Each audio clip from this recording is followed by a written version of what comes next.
या आराधना कहलाती है वैष्णव भक्ति और सगुण भक्ति। और इसके प्रवर्तक कौन थे? वैष्णव संत। इसमें अवतारवाद पर विशेष बल दिया गया है। किस पर बल दिया गया है? अवतारवाद पर विशेष बल। भाई हम दो प्रकार के, और कहना ना होगा कि जो सगुण भक्ति है वो जो है वो भक्ति काल की सर्वाधिक प्रचलित भक्ति है। हम जब से हिंदी साहित्य को पढ़ते आ रहे हैं, जब से हिंदी को पढ़ते आ रहे हैं, तब से हम सगुण भक्ति को पढ़ते हुए आ रहे हैं, क्योंकि सगुण भक्ति में रस है, उसमें वो माधुर्य भाव है, उसमें वो प्रेरिका शक्ति है जो हमें प्रेरित करती है इसको पढ़ने के लिए। और इसमें क्या है? अवतारवाद पर विशेष बल दिया गया है। किस पर दिया गया है? चाहे राम मान लीजिए, चाहे कृष्ण मान लीजिए, किसके अवतार माने गए हैं? वो सभी विष्णु के अवतार माने गए हैं।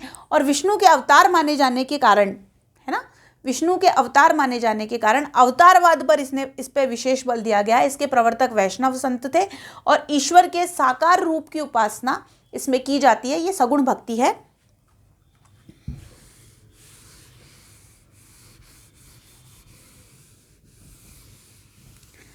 अब सगुण भक्ति के रूप कौन कौन से हैं?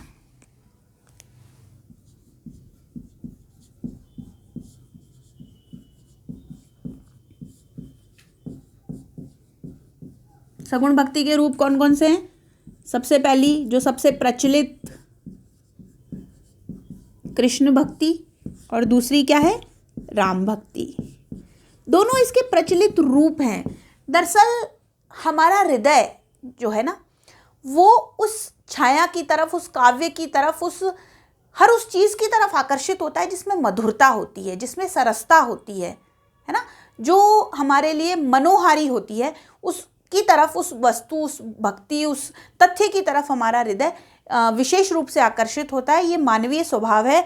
तो मैं ये कहूँ कि ये दोनों जो भक्तियाँ हैं, ये दोनों जो भाव हैं, ये सर्वाधिक प्रचलित भाव हैं हमारे हिंदी साहित्य के। तो इसमें कोई अतिशयोक्ति नहीं होगी।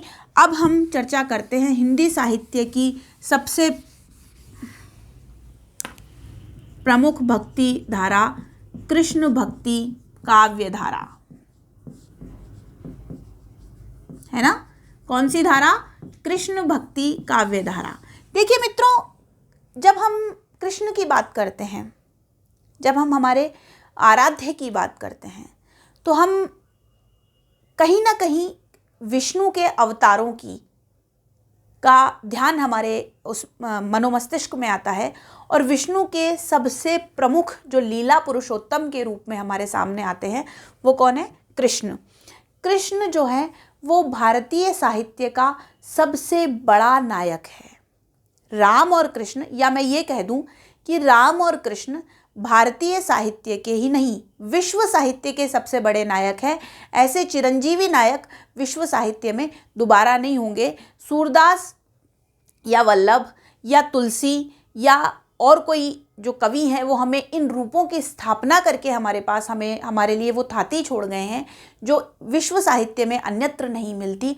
आज तक इन दोनों नायकों जैसा नायक न तो कहीं हुआ है और न होगा। तो हिंदी साहित्य की सर्वाधिक प्रचलित काव्य धारा जो है वो कौन सी काव्य धाराएं हैं? राम और कृष्ण भक्ति काव्य धारा। और हम अध्ययन कर रहे हैं कृष्ण भक्ति काव्य धारा का। तो सबसे पहली बात है, कृष्ण को विष्णु का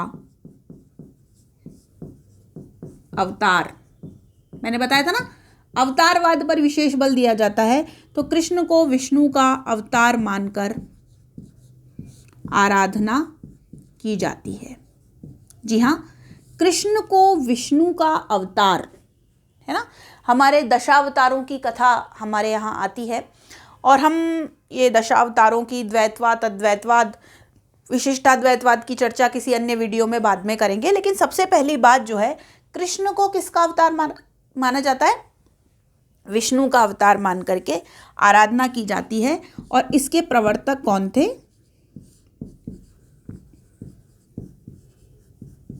वल्लभाचार्य। वल्लभाचार्य जी।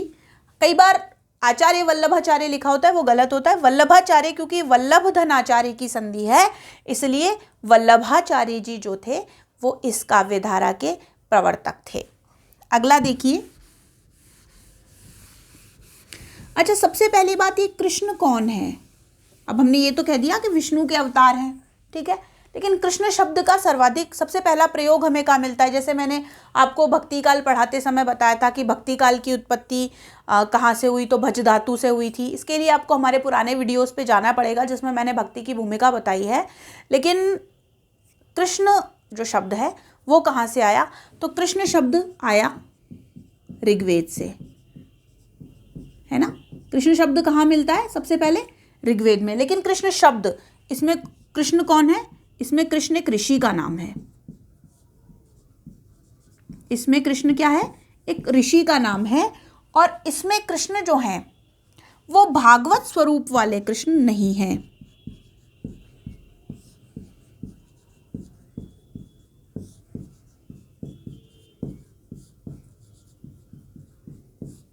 इसमें भागवत स्वरूप वाले कृष्ण नहीं हैं।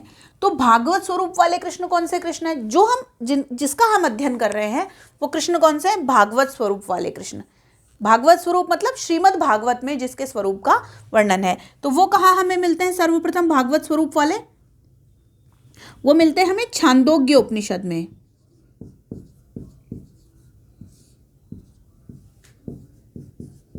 कहाँ मिलते हैं जी? छांदोग्य उपनिषद और कौशितिकी ब्राह्मण।